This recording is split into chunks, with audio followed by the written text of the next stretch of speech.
मैं श्री गुरु भगवान के चरणारविंद में बार बार नमस्कार करता हूँ। श्री मानस स्वामी जी महाराज के चरणों में भी मेरा बहुत बहुत नमस्कार है, जिनकी अनुकंपा से, जिनकी सारे पुण्यमय से हम लोग को यह सत्संग समारोह का और इस सब का लाभ मिलने वाला है। और आप लोग को भी मुबारकबाद प्रथम दिन का है कि आप अपने जो कुछ सुनेंगे उसे जीवन में धारण करेंगे और दुर्गुणों को फेंकते हुए, बाहर निकालते हुए सद्गुणों को धीरे धीरे हृदय में स्थान देंगे। बोले श्री सद्गुरुदेव भगवान की जय, सांचे दरबार की जय। उमापति महादेव की, दयालु सद्गुरुदेव भगवान की। आज लोगों की धारणा के मुताबिक वर्ष का पहला दिन है और दुनिया के मायावी लोग खूब बड़े जोर जोर से अपने मन की कुत्सित मांगों को भांति भांति से रखने में लगे हुए हैं। और एक ये भी धारणा है कि आज खूब खुशी मनानी चाहिए, तो शायद साल भर खुशी मनाते रहेंगे। लेकिन मूर्खों के दृष्टि में और साधुओं के दृष्टि में खुशी की परिभाषा भिन्न भिन्न है। संत की परिभाषा खुशी की और असंत की भिन्न भिन्न से है। असंत खुशी मना रहे हैं। आप शहर में कल सुनेंगे कि कितने 100 बकरे कट गए, कितनी बोतलें बिक गई और भी क्या क्या हुआ। आज पार्क में, पार्टियों में खूब पी पी कर लोग नाचते होंगे। खुशी का मतलब यही नहीं कि सालों भर हम इसी तरह से नाचने को हमको मिलता रहे, इसी की तरह से खुशी मनाने को मिलता रहे, बिना मांगे भी शराब की बोतलें मिलती रहे हमें, जैसे वो खुशी मना रहे हैं। और हम गुरु घर में भी बैठे हुए हैं, हम भी आशीर्वाद मांगने में लगे हैं। भोर के 2 बजे रात से ही तांता लगा हुआ है आशीर्वाद मांगने का। कोई कहता है कि नया वर्ष मुबारक हो या हैप्पी न्यू ईयर। मैंने कहा कि न मुबारक का अर्थ आता है न हैप्पी का अर्थ आता है। मैं पढ़ा लिखा कम हूँ, इसलिए नया साल मंगलमय हो। हमसे कहवाना चाहते हो तो हम भी कह देते हैं, या तुम भी मेरे लिए कहना चाहो तो कह दे कि आपका भी नया साल मंगलमय हो। लेकिन ये मुबारक और हैप्पी तो हम नहीं जानते। लोग नाचते हैं और कितना गंदा हैप्पीनेस का मतलब लोगों के दिमाग में घुस गया है। आज कदाचित कुछ दान करते, दान नहीं करेंगे, लूटेंगे जरूर कि सालों भर लूटना मिल जाएगा। भला दान करें और सालों भर दान देना पड़ेगा, तब क्या होगा। आज कुछ ऐसे उपकार कर लेते, और नहीं तो घर में बैठ के बारिश हो रही है तो भगवान नाम का कीर्तन कर लेते, ताकि सालों भर कीर्तन करने को मिलता। संत के घर में रहने को मिल लेते। तो कई लोग बड़े डरते डरते लिहाज से ये बूढ़े लोग आए हैं। और किसी को मैं कह रहा था कि आज यदि आश्रम में रह लीजिएगा तो साल भर रहने को मिलेगा, और नहीं रहिएगा, नहीं यदि यही मांगना है तो आज मत रहिए, फिर साल भर में कभी भी रहने को नहीं मिलेगा। ललन भाई अब लाचारी में पड़े हुए हैं कि अब क्या करें हम। अब ऐसा श्राप निकल रहा है कि साल भर कबो मौका नहीं मिलेगा। ऐसा फंसे रहिएगा कि साल का कोई रात नहीं बिता सकिएगा। और आश्रम में रात बितानी चाहिए। दिन में इधर उधर खेलो तो सही, लेकिन आश्रम में बिताओगे तो आश्रम की रात बड़ी अच्छी होती है। वैसे तो दिन भी अच्छा है, लेकिन यहाँ की रात बड़ी अच्छी होती है। समय से पहले 10 बजे से पहले सो नहीं सकते, और 4 बजे घंटी बजा के जगा दिया जाता है। और आप बैठ के जप करो, भजन करो, कितना बढ़िया। और भोर में ही 5 ही बजे मंत्रोच्चार होने लगता है। इसलिए मानना चाहिए कि भगवान अधिक से अधिक रात, कुल रात न सही, लेकिन अधिक से अधिक रात मुझे आश्रम में रहने को मिले, ये नए साल में कम से कम ये मांगता। तो ये हम क्या मांगना है, हम यहाँ सब बैठे हुए हैं और दरबार खुला हुआ है।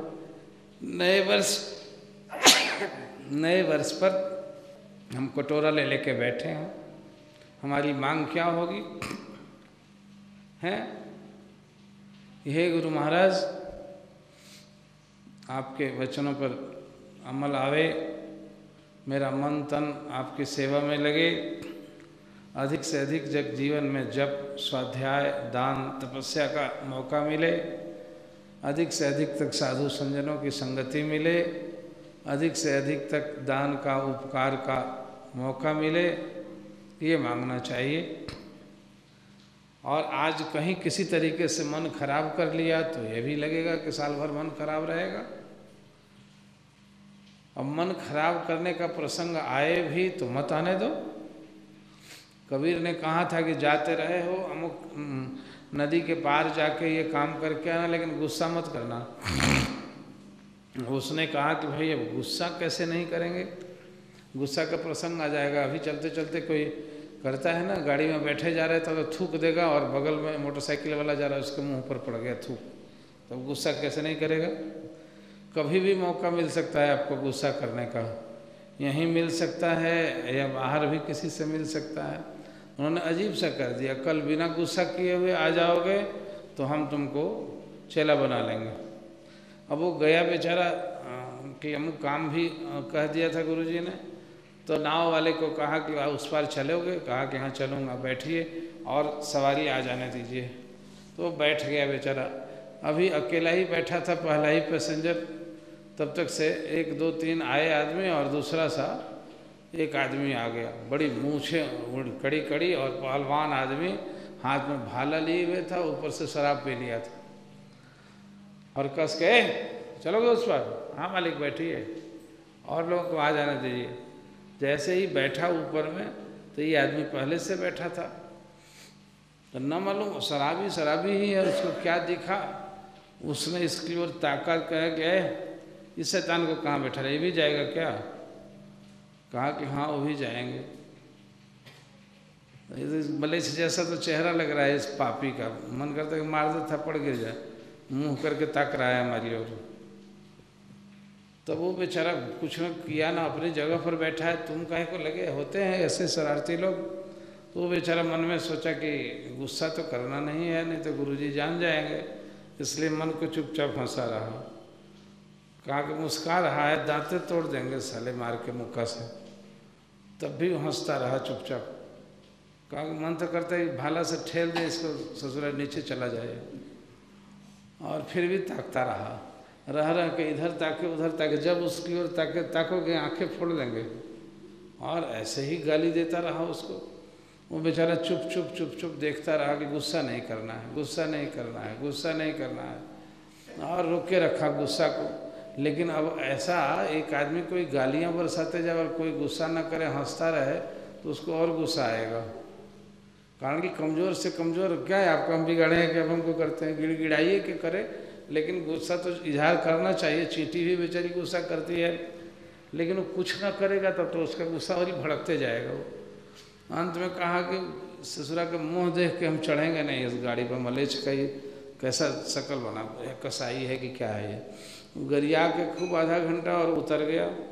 उतर के जाके उसने जैसे ही भाला फेंक के और उछल के कूदना चाहा, कूद जाते हैं उस नाव पर चढ़ने के लिए, तब तक उसके गले में भाला घुस गया और बस वहीं गिर पड़ा, बस करके खून निकल के मर गया। हल्ला हुआ, 10 आदमी आए, वो भी आदमी सोचा कि बताओ ये बेकार का नशा में है इसलिए मरा है, और क्यों दोस्त उस बेचारा कुछ कहा तो था नहीं। ये जाके इसने अपना काम किया और दूसरे दिन सवेरे गुरुजी के पास में गया कि महाराज जी मुझे दे दीजिए, गुरु नाम दान दे दीजिए, मंत्र दे दीजिए। गुरुजी कहने लगे अच्छा काम कराया? कहा कि हाँ काम कराया, लेकिन और कुछ कहे थे तुमको? कहा आप ही तो कहे थे। कहा एक बात और कहे थे कि तुम गुस्सा मत करना अब से कल तक। गुस्सा किया? कहा कि नहीं सरकार गुस्सा नहीं किया। कहा कि गुस्सा कल से अब तक नहीं किया तुमने? कहा कि नहीं किया। फिर पूछ दिया, वो तो अंतर्ज्ञानी थे, कि गुस्सा का कोई प्रसंग आया था और नहीं किया? कहा हाँ आया तो भरपूर था। तब क्या किया तुमने? कहा कि एक नशेबाज आके मुझे गाली देता रहा आधा घंटा और बेमतलब के मेरे ऊपर बरसता रहा, क्या क्या नहीं गाली गलौज किया। अंत में गुस्से से अपने ही गाली गलौज बक के, और हमको तो चूँकि गुस्सा करना नहीं था, आपकी आज्ञा थी इसलिए मैं मन को रोके हुए था और कूदा, तो यहाँ से गालियाँ बक के और कूद के जाने लगा, तो उसके गले में भाला धंस गया और मर गया वहीं। कहा क्या मार ही दिया उसको? हालांकि महाराज मैंने थोड़े मारा, मैं तो गुस्सा में कुछ कहा भी नहीं एक शब्द उसको।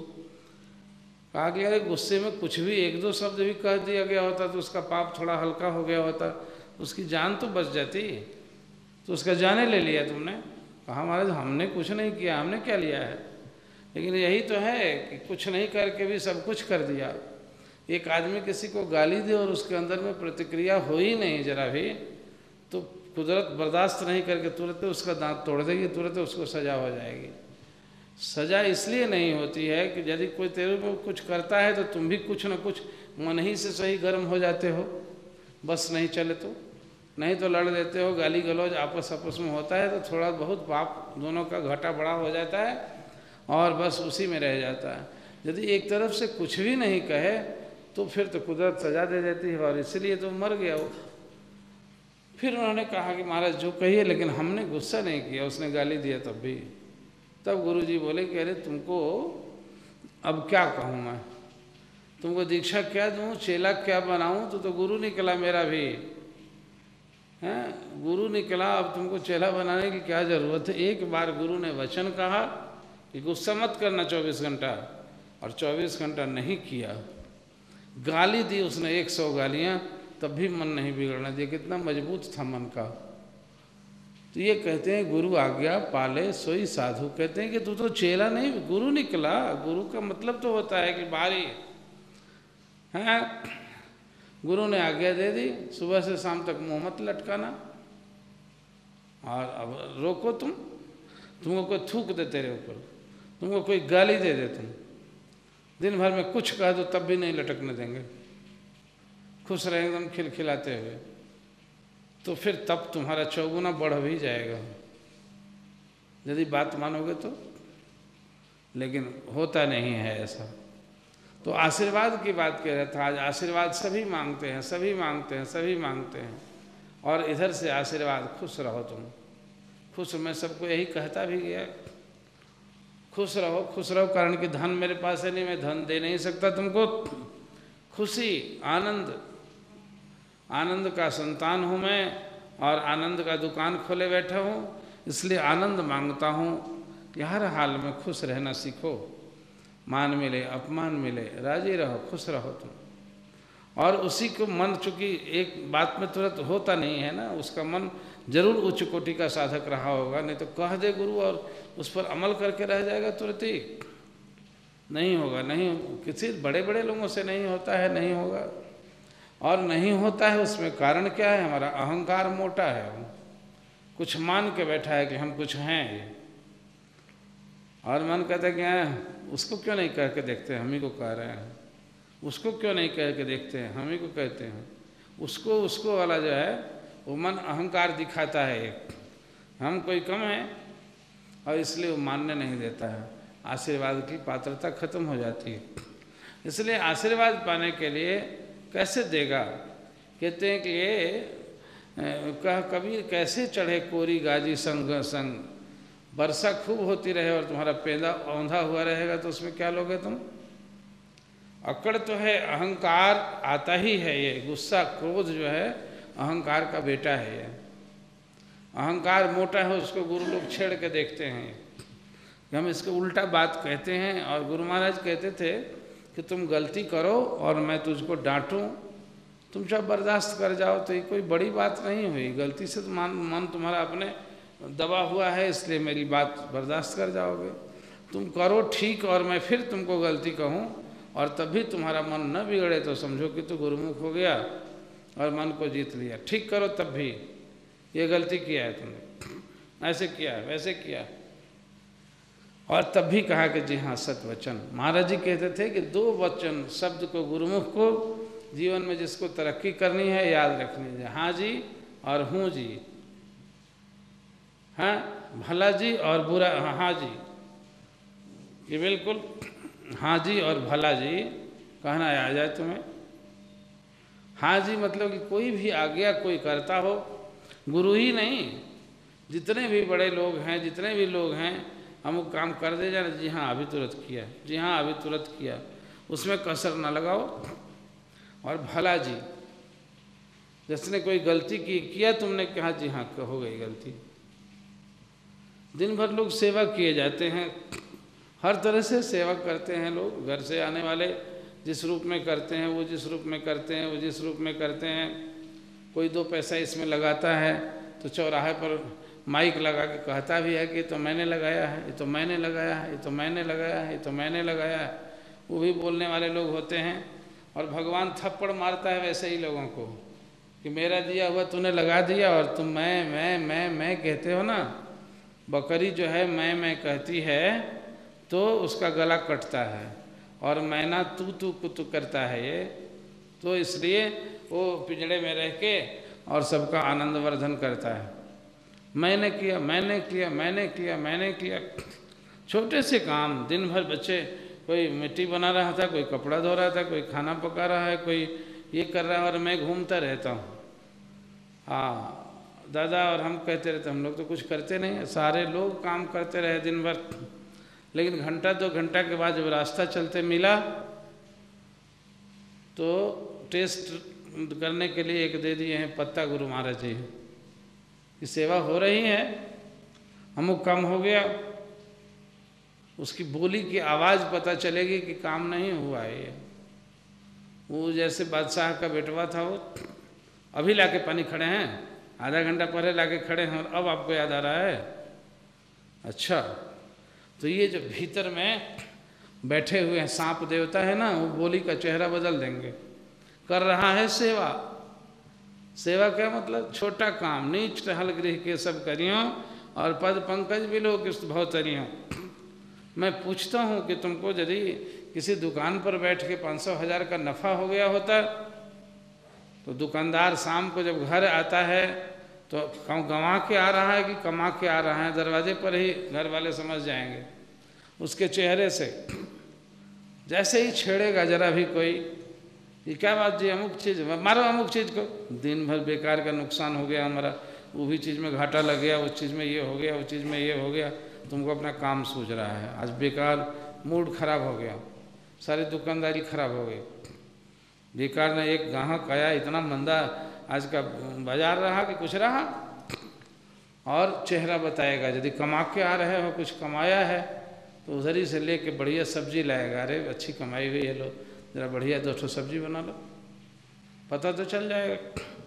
सुबह से शाम तक तुमने कमाई क्या है, की है कि गंवाया है, तुम्हारा मन बताएगा।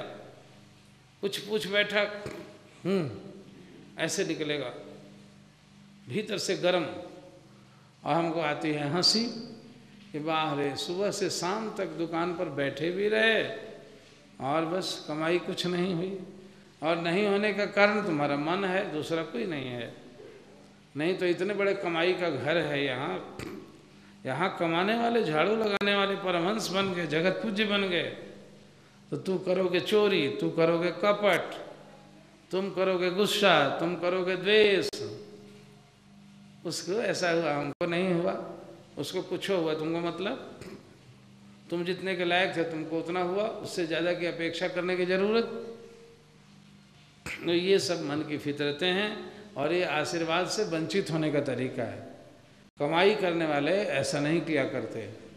जिनको बनना है कुछ जीवन में, जिनको आगे जानना है, अगल बगल ना देखें। जिनको जाना है, दौड़ के वहाँ पहुँचना है, तो अगल बगल ताकते हुए जाएगा तो फिर मंजिल तक कहाँ पहुँचेगा। इसलिए मंजिल सीधे दिखाई पड़े, अगल बगल वाला क्या कर रहा है, माथा धुन रहा है कि जलसा मना रहा है, चुपचाप सीधे जाओ, तुम अपना काम करो ना, अपनी मंजिल तय करो। इसलिए साधक को अपनी कमियों को नोच नोच के देखते रहना चाहिए। और एक बात और, एकांत एकांत की बड़ी महिमा गाई गई है शास्त्र में। तुम एकांत होके देख लो। एकांत में मन पाप भी करता है और पुण्य भी करता है।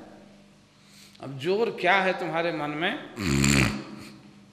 तुम तोलो अपने आप को। एकांत में कोई अच्छी बात दिन भर सुनी है किसी बड़े के मुंह से, कोई एक बात पढ़ने को मिली है, कोई एक अच्छी बात गुनने को मिली है, तो उसका चिंतन करोगे या बुराई का चिंतन करोगे? वही तुम हो असली। मन भले ऊपर से कितना लो, लेकिन एकांत में तुम्हारा चिंतन कैसा है, उसकी क्वालिटी तुम्हारा गुरु जानता है या तुम जानते हो? मैं जानता हूँ कि तुम एकांत में क्या करते हो। या तो तुम जानते हो कि एकांत में क्या, एकांत में जप करते हो, तुम्हारा मन नहीं भागता इधर उधर, तो उसको दुरुस्त करो ना। काहे को पाले जा रहे हो उसको? दिखाया हम तो जगने वाले हैं, हम आसन लगाने वाले हैं, हम जप करने वाले हैं, और जग के क्या करते क्या हो तुम? उससे तो सोना अच्छा था तुम्हारा। कहते हैं विवेकानंद कि कहते हैं कि छिप के अच्छा बनने से अच्छा है खुल के बुरा बन जाना, खुल के पापी बन जाना। भीतर भीतर से भीतर भीतर से झूठ भी, दिखावा भी, पाप भी, ठगी भी, चोरी भी, बेविचार भी, और फिर ऊपर से अच्छा बनने का मतलब। इसीलिए लोग तुम्हें अच्छा कहते हैं और तुम हो बुरा, तो तुमसे अभागा कोई नहीं है। और लोग तुम्हें बुरा कहते हैं और यदि भीतर से तुम अच्छे हो तो तुम बधाई के पात्र हो, परमात्मा तुम्हें सबसे देगा। इसलिए अंदर से ठीक रखो, मशीन को ठीक रखो। और साधना के रास्ते में यदि चल पड़े हो रास्ते पर, तो इधर उधर मत ताको, हैं उसको क्या मिला, उसको क्या मिला, उसको क्या मिला, इसको देखने से क्या बनेगा तुमको? उससे मन हताश होगा, मंजिल घट जाएगी, पहुंचना था तो 1 किलोमीटर दूर पीछे हो जाओगे। इसलिए आशीर्वाद ये मांगो कि हे ठाकुर, मन साहेब जो हमारे सुख में, हमारे आनंद में, आपके स्मरण में या जप में जो बाधा डालते रहते हैं, ये मन को खराब कर करके, इसलिए इतना बढ़िया कहते हैं, जो न तरे भव सागर ही नर विरंच यस पाए, हैं सो कृतनिंदक मंदमती आत्महन गति जाए।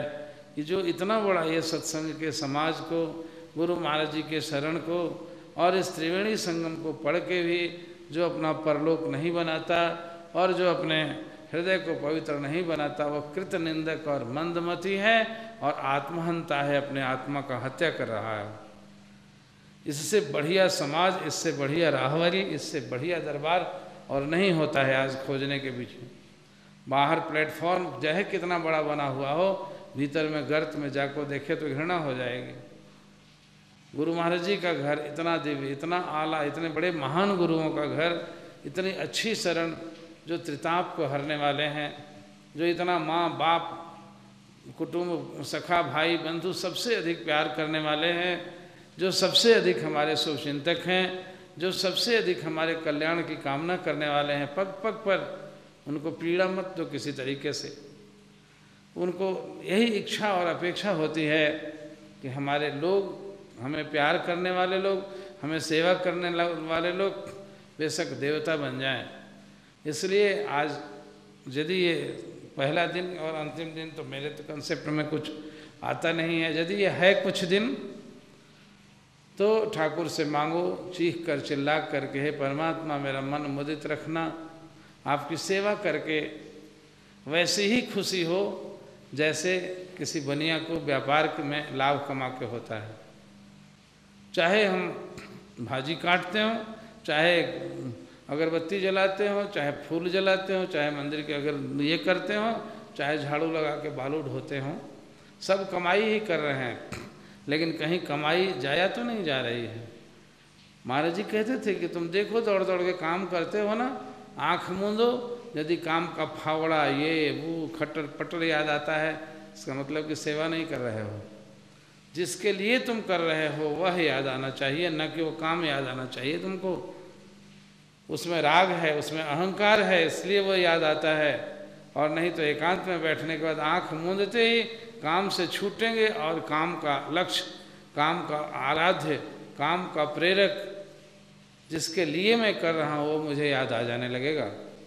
मुझे याद है कश्मीर में गुरु महाराज जी की गाड़ी धुआ रहा था मैं, और हमारे गुरु भाई धो रहे थे और कीचड़ से हम लोग आए थे, पानी पकड़ा रहे थे और महाराज जी ने उनके सामने कोई लाके चाय रख दिया कि वो भैया लोगों के लिए चाय है, आगे बोलो पी लें, पी के तब कुछ करेंगे। तो एक दो बार आदमी गया, कहने लगे आपकी चाय रखी हुई है, चाय, हमने कहा रख दो, चाय होगी। हम लोगों ने सोचा कि घर में रखी होगी, ठंडी हो जाएगी तो फिर गरमा लेंगे, लेकिन हाथ पांव लेटा हुआ है, चक्के में कीचड़ लगा हुआ था। तो 2 बार से तीसरी बार जहाँ हुआ कि महाराज जी खुद कमरे में से उठ के बाहर आ गए, बड़े जोर से आवाज़ देकर मुझे डांटते हुए बोले, और मैं जी कहता हुआ हाथ लेटा हुआ सामने गया। कहते अरे बड़ा शैतान है तू, 2 बार तुम्हें हुक्म गया और क्यों नहीं आया चाय पीने। अब डांटे, मैंने कहा महाराज जी मैं कार धुलवा रहा था, तो मैंने आपका एस्केप चाहा, बचाव चाहा मैंने कि अब कार धोने के लिए सोचेंगे तो शायद खुश होंगे। गुरु तुमसे काम नहीं करवाना चाहते हैं, ये भूल जाओ तुम्हें।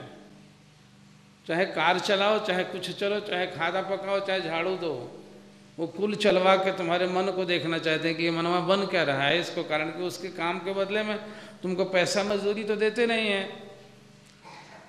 तुमको देना मुझे है सौमनस्यता, भीतर की पवित्रता, उससे वंचित हो गए तो चलाते रहो और करते रहो, कुछ नहीं पाया तुमने।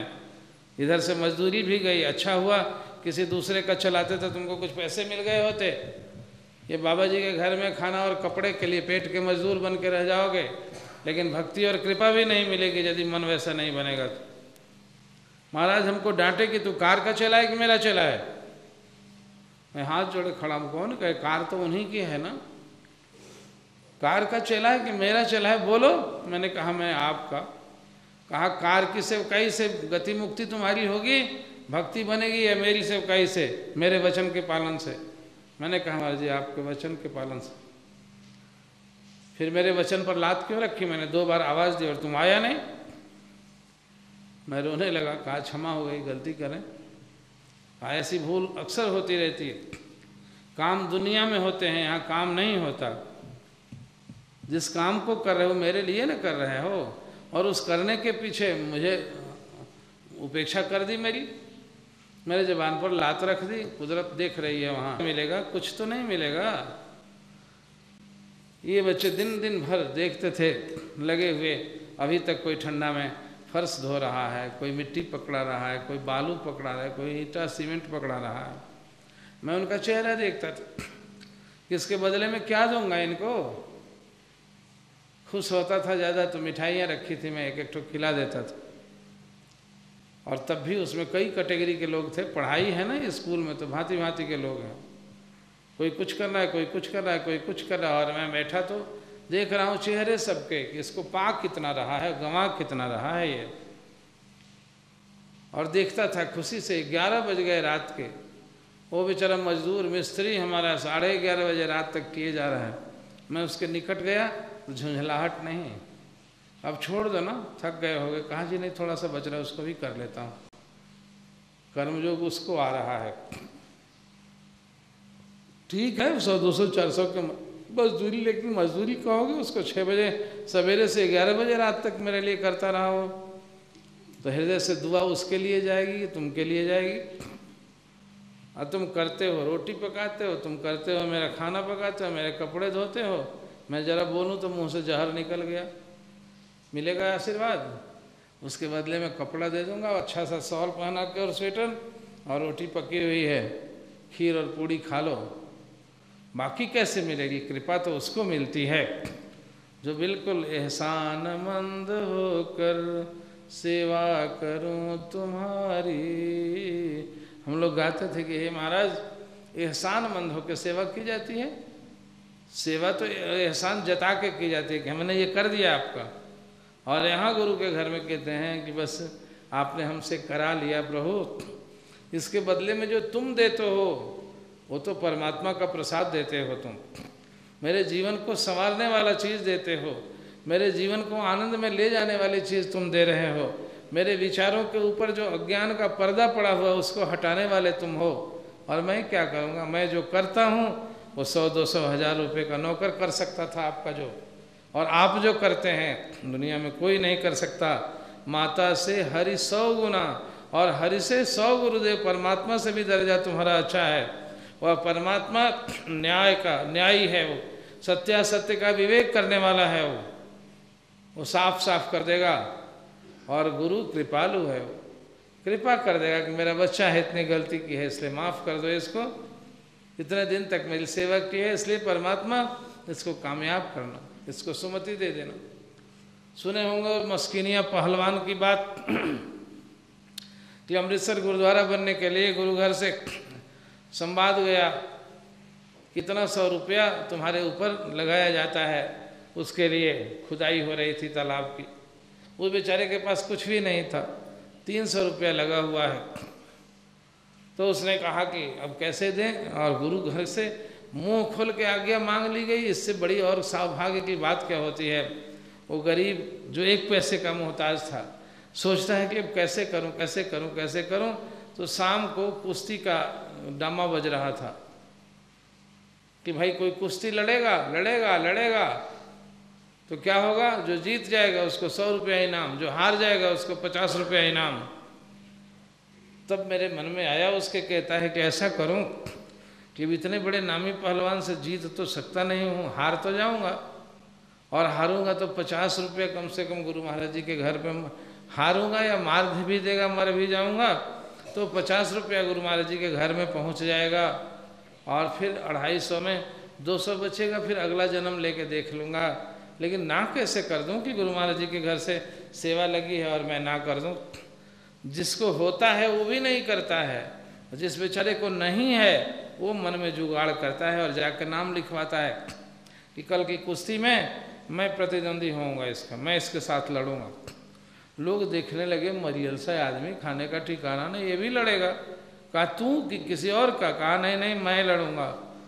कहा तुम को पहलवान भी हो? कहा कि पहलवानी तो अखाड़ों में देखोगे कि यहीं देखोगे? मैं लड़ूंगा। नाम लिखवा दिया उसने, और हल्ला हुआ दूसरे दिन कि एक आदमी उसके साथ कुश्ती के लिए चैलेंज किया। वो बेचारा ठीक टाइम पर कुश्ती के पहुंचा, और बड़े भारी पहलवान से लड़ना था। इधर देखा जो कपड़ा निकाला तो कुल हड्डी गिन जाती उसके पेट की, और एकदम मरियल सा यहाँ की हंसली बैठी हुई और आंख धसी हुई और छाती ऐसे दिखावटी बनाता है। आगे आ जाओ। वो भी पहलवान भी सोचा कि भले आदमी के साथ मुझे लड़ने को मिल रहा है ये। तो अब उसके बाद ही कुछ कमी नहीं, कहा बता दूंगा अभी, तुम छुओ तो बिजली हो जाऊंगा मैं। ललकारता रहा, लेकिन तब भी देखे कि न पैतरा करने आ रहा है न ताल ठोकने आ रही। ये आदमी है कौन, ये पगला है कि क्या है? कहा कि तुमने मेरा नाम सुना है? क्या सुना है? बाजी आओ, तुम उतरो, बात मत बनाओ। हजारों लोग देख रहे थे। उसने जब हाथ मिलाना चाहा तो हाथों मिलाने नहीं आया उसको। फिर सोचता है कि एकदम अनाड़ी है, कभी पहलवानी किया ही नहीं है, ये काहे को लड़ने पर उतारू है। तब उसने हाथ पकड़ के धीरे से सोचा कि गला मिलते हैं पहलवान लोग, प्रणाम करते हैं जो तरीका, तो गला मिलते वक्त कहा कि क्यों से बाल बच्चों को रुलाना है क्या, मरने पर आए हो? हाँ हाँ मरने ही के लिए आया हूँ। है क्या? मरने के लिए? क्यों मरना चाहता है तू? कहता है भैया मेरे गुरु महाराज जी के घर में तालाब खुद रहा है और वहाँ से हुक्म आया है इतनी सेवा भिजवाने के लिए। मैं गरीब हूँ, मेरे पास पैसे नहीं हैं, और 150 की सेवा लगी है, तो मैंने सोचा कि अब क्या करूँ, आपके साथ लड़ जाता हूँ, पटका जाऊँगा, मैं मर जाऊँगा, तो 50 रुपया जो हारने वाला जो है वो गुरु महाराज जी के घर में हमारा गुरुद्वारे में भिजवा दीजिएगा, और अब अगले जन्म में 100 रुपया और पूरा कर लूँगा। ये जब कहा तो पहलवान का दिल पिघल गया कि राम इतना बड़ा गुरु का प्रेमी है ये, कि मर के भी कहता है कि आधा पूरा कर लूँगा, आधा मर के पूरा करूँगा। ना बच्चा का फिक्र, ना बाल का, ऐसे ही थोड़े था। उसके औरत बच्चे भी होंगे, परिवार भी होंगे, सब मरते रहें, लेकिन मरने को तो आधी सेवा तो पूरी हो जाएगी मेरी। और हल्ला मच गया कि मस्किनिया को पटक दिया ये मरियल। बिगुल बज गया, डिग्री हो गई। अब हुआ 100 रुपया उसका और 50 रुपया इसका, और लिया, कहा कि चलो तुम, बाकी डिग्री हो गई, ताली बज गई, लोग चले गए। अब जाके कहा कि मुझे अपने गुरु महाराज जी को दिखा दो। उनका दर्शन मुझे जरूर करना है। कैसे गुरु महाराज तुम्हारे हैं, अरे धन्य तुम्हारे सतगुरु, जिन दिन हो उपदेश, धन्य हो राजा धन्य तुम, धन्य तुम्हारा देश। और तुम्हारे सदगुरु कैसे हैं, जिन्होंने तुम्हारा मन इतना बना दिया अच्छा कि उनकी 50 रुपये की सेवा के लिए तुम जान देने पर तैयार है। मैं उन प्रभु का जरूर दर्शन करूंगा। और ये गया जब जाके दंडवत किया तो उस भगत ने इसका परिचय कराया कि महाराज जी इस जमाने का नामी पहलवान है ये, और इसके साथ में कुश्ती लड़के ये 50 रुपये आपकी सेवा के लिए लाया हूँ, और इन पर जरा सा आशीर्वाद दे दीजिए। बड़े कृपालु हैं, अपनी इतनी बड़ी बेइज्जती करा के भी और आपकी सेवा के लिए मेरा मान रखा है इन्होंने।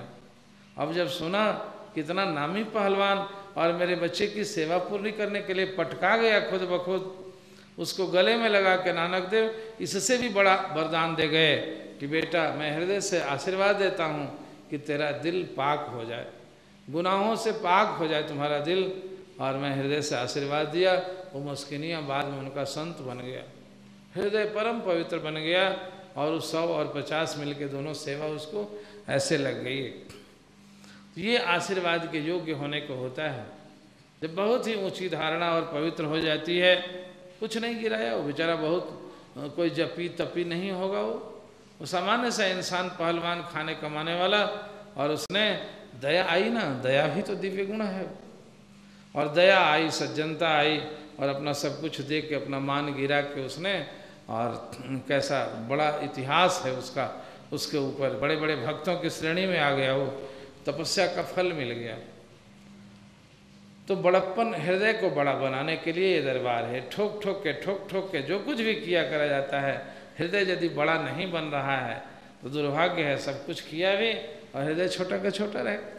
अरे तो किसी एक की दरी सी बड़ाई सुनी और तुम्हारा दिल बैठ गया है। तुम्हारे मुंह से तो कहते हैं ये संत का लक्षण है कि बस सबकी बड़ाई करे और अपनी यदि बड़ाई होने लगे तो सकुचा जाए। अरे मैं तो इसके भी काबिल नहीं हूँ, मैं तो इसके लायक नहीं था, आपने कृपा करके मुझे ये बना दिया। मैं तो इसके लायक नहीं था।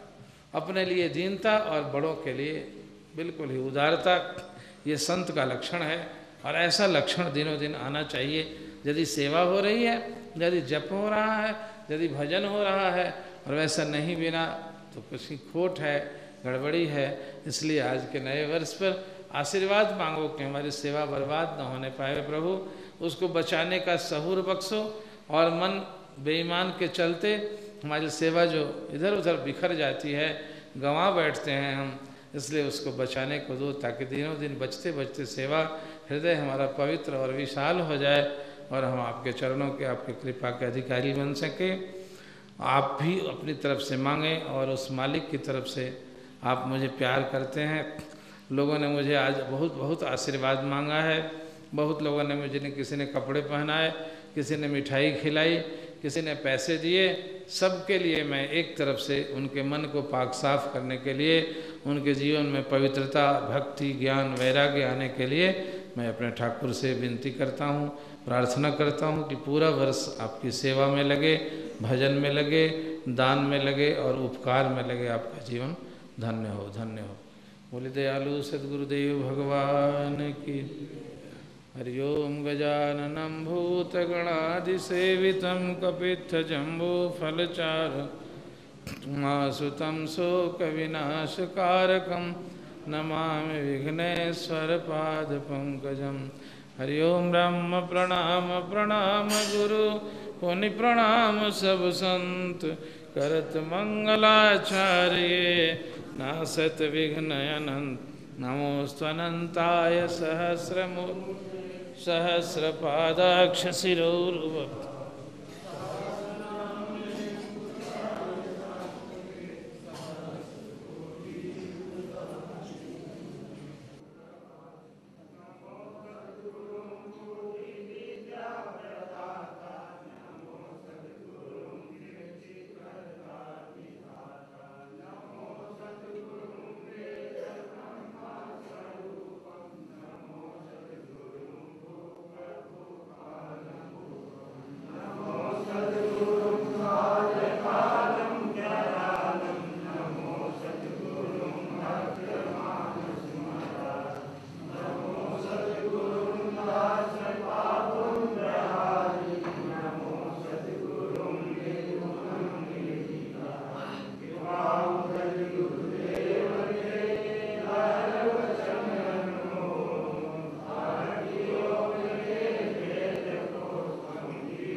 soya